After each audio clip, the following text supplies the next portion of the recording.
Donc j'ai participé à un atelier pour, ça s'appelle Draw Your Pussy, donc en français, dessine ta chatte.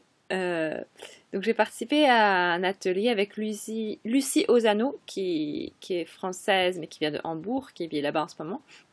C'était à Toulouse et euh, donc je me suis dit, voilà, je suis coach slow sex, slow love, méditation orgasmique, etc.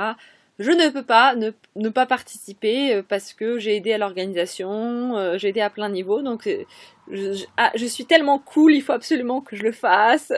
Du coup, je l'ai fait. Et, euh, donc déjà, il fallait que je prenne mon sexe en photo pour après pouvoir le dessiner et le peindre en groupe. Donc j'ai demandé à un ami de le prendre en photo, donc il l'a pris en photo. Et il faut savoir que pour moi c'est super difficile de voir mon sexe en photo. Du coup j'ai dû dépasser ça pour l'accepter. Et puis ensuite le groupe est arrivé et moi j'étais en train de cacher ma photo, je voulais pas qu'on voit mon sexe, là, là. Et puis au bout d'un moment il y a eu des commentaires, des histoires, on est toutes là. Je comprends rien, ça s'organise comment, c'est le bordel là-dedans, mais oh, il est où ça et ça, c'est où quoi. Bref, on n'arrivait pas trop à en photo, c'est de la 2D, c'est aplati, donc on se rend pas bien compte des reliefs et c'est pas toujours aussi facile de bien percevoir les choses, donc on a été un petit peu perdus. Au bout d'un moment, j'ai pris ma photo, je fais tu veux voir des poils? Oh voilà des poils!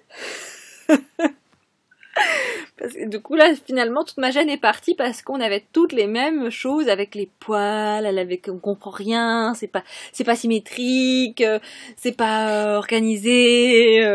Du coup finalement le fait que les autres femmes soient aussi gênées que moi, bah, ça m'a complètement libérée et ça m'a permis finalement de montrer mon sexe en photo aux autres femmes. Après on a dû dessiner notre sexe à partir de la photo, donc je vais montrer. Est-ce que je le fais? Oh là là!